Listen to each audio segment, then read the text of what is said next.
Decía que conocemos muy bien a la audiencia de la 750 y hay mucha cosa dicha sobre el fallecimiento de Carlos Menem, el expresidente Carlos Menem.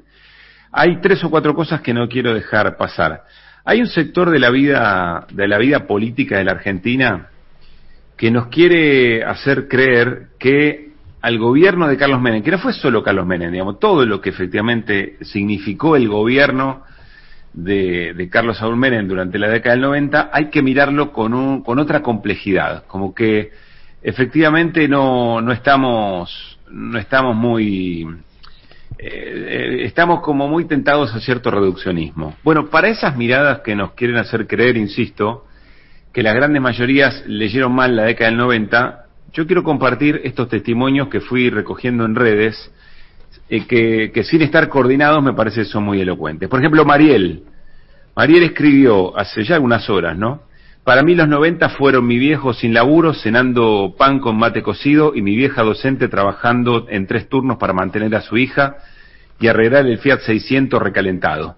Así que las reivindicaciones se las pueden meter bien, bueno, etcétera. Marcela, a lo mejor a vos te tocó estar del lado de los que iban a Disney todos los años aprovechando el 1 a 1.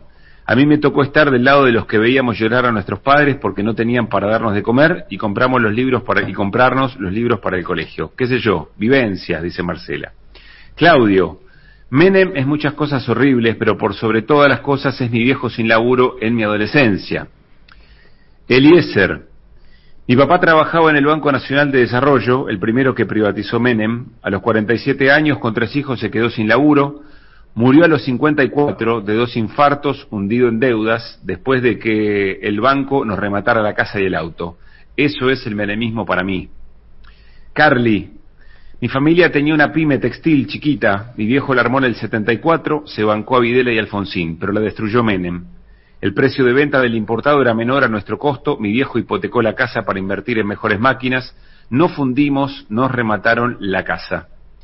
Ezequiel, mi viejo falleció de un infarto en plena crisis en 2002. Laburaba de estajo junto a mi vieja tratando de traernos el pan de cada día a una familia de 5.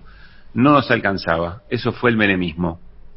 Podría seguir, porque los relatos que pesqué en redes muy aleatoriamente están llenos de... O esta es el común denominador, digamos, ¿no?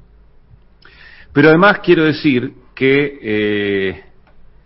la ruptura del contrato de la política con la sociedad fue otro de los legados del menemismo. ¿A qué me refiero? Menem fue el que dijo algo para ser votado y después hizo todo lo contrario. No fue la única vez. Macri hizo lo mismo. Los puntos de contacto entre una y otra cosa no son casuales. Porque, ya lo hemos hablado, y acá es donde la audiencia de la 750 sabe bien, la dictadura cívico-militar, el menemismo y el macrismo tenían un plan común, que después se fue afianzando, digamos, ¿no? Pero además, tampoco se pueden pensar, por ejemplo, las privatizaciones, entre otras cosas que hizo el menemismo, sin una cobertura del Poder Judicial. Con lo cual, hablemos del lawfare, pero pongámosle su origen en su debido lugar. No es una novedad. Y además, tampoco se puede pensar todo ese proceso sin un Bernardo Neustadt, a modo de genérico lo digo, ¿no es cierto? Es decir, un rol de los medios de comunicación convenciendo a Doña Rosa de que el Estado no se podía administrar con éxito y con valores respecto de los recursos y las empresas nacionales. Todo eso es parte de exactamente lo mismo. Yo, sinceramente, y para cerrar, porque hay mucho para compartir, pero también mucho ha sido dicho. Bueno, ahí dirigentes progresistas o pretendidamente progresistas que hoy por hoy nos invitan a una lectura distinta de esta, o que tienen algún grado de reivindicación de la figura de Carlos Menem y su hacer político distinta de esta que acabamos de compartir. Finalmente, el menemismo es también la historia, y yo me quedo con esto, ¿no? Es la historia de las resistencias, muy negada por estas horas también, la historia de las resistencias de las cuales nacieron enorme cantidad de movimientos populares que hoy son grandes protagonistas de esa recuperación de la política como herramienta de transformación que el menemismo, por aquella ruptura del contrato entre la política y la sociedad, había generado, esa distancia que había generado. Y que estemos en disputa, porque en todo caso hoy hablar de grieta no es otra cosa que efectivamente estar en una disputa, puja distributiva, salario, precios, bueno, la disputa por por qué hacemos con lo que la Argentina genera como riqueza, quién se lo queda, estar en disputa significa que el discurso único fracasó, o mejor dicho, que lo hemos vencido.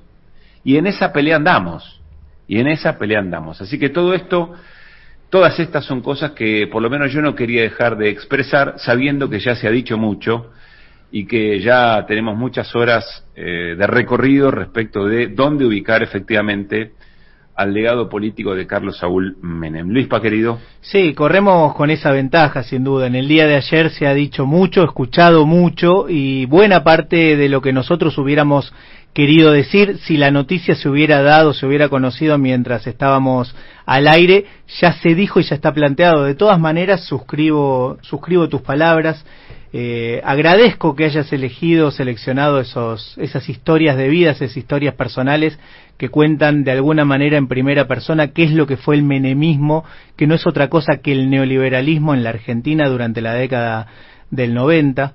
Yo lo que en todo caso sumaría o querría decir, o siento la necesidad de decir, es que ni la muerte ni haber sido elegido por el voto democrático absuelve a nadie. Lo que se hizo, el modelo terrible que llevó adelante Carlos Menem durante la década del 90, está aquí, está entre nosotros, sus consecuencias todavía las estamos pagando, y me parece que ni la muerte, ni el hecho de haber sido votado por los argentinos, o por una mayoría de los argentinos, lo absuelve. A mí, en el día de ayer, lo que me pasó es, en determinado momento, es que sentí vergüenza, sentí escozor frente a los distintos mensajes de un sector de la política que uno cree que están trabajando por cambiar el modelo neoliberal, que están intentando llevar adelante otro modelo de país, y sin embargo lamentaron la muerte de Carlos Menem, ya sea en las redes sociales o acercándose al funeral. No quiero mezclar una cosa con la otra, no estoy hablando de los protocolos. Los protocolos, se entiende, es un expresidente, hasta que esto no se cambie, porque también se pueden cambiar, ¿no? Las cosas no son de una vez y para siempre, estamos aquí, entre otras cosas, para transformar la realidad. Hasta que eso no se cambie, uno entiende que los protocolos existen, no me estoy refiriendo a eso, pero sí me causó mucho escozor y vergüenza, no digo sorpresa, porque quizá no me causó sorpresa, era esperable, pero sí me sentí mal de que eso estuviera pasando, y simplemente refuerzo una idea que por supuesto vos mencionaste y que ayer trascendió mucho también, o se dijo mucho también, y es que Carlos Menem vino a completar, sin peros, vino a completar el plan iniciado por la dictadura militar en 1976, un plan de entrega, de hambre y de genocidio político y cultural. Eso es lo que llevó adelante el menemismo, y hoy estamos pagando las consecuencias. La dictadura asesinó a 30.000 personas, a 30.000 compañeros y compañeras, que en su gran mayoría eran trabajadores y trabajadoras, y muchos de ellos además dirigentes sindicales. Toda esa generación estaba diezmada y ya no estaba como para enfrentar algunas políticas. A pesar de eso, un sector resistió con mucha valentía y con muchísimas dificultades, y eso me parece que es muy valorable. Pero sin ese primer trabajo, sin ese genocidio que llevó adelante la dictadura, a Menem se le hubiera complicado más llevar adelante las políticas que llevó. 417 la conozco, sé que Vale también tiene cosas para decir. Sí, en un ratito me parece que podemos entrar en detalle mayor de los años 90 a nivel cultural, y de esa transformación también de la que se hablaba y de la que hablaba Luispa. Coincido con sus palabras y adhiero, y sumo algo que me pasó un poco en consonancia también con lo que dice Luispa, no solo de ver y de leer a cierto sector de la política, sino también de darnos cuenta ayer de un modo de ejercer el periodismo que le pone micrófono todavía a esas personas que fueron cómplices de los 90. Y ahí me parece que casi te diría que no hubo grieta, ¿no? Salvo algunas excepciones, pero esta idea de sacar testimonios, esta locura por las notas, ¿no? Y a veces me parece mucho más valioso que haya alguien que pueda reflexionar sobre lo que nos pasó y no desesperarnos por el testimonio de alguien que ya sabemos que piensa, no solo porque lo ha dicho siempre, sino porque lo ejerció, haciendo política, ¿no?, de la mano del expresidente. ¿Ven por qué este programa es de A3?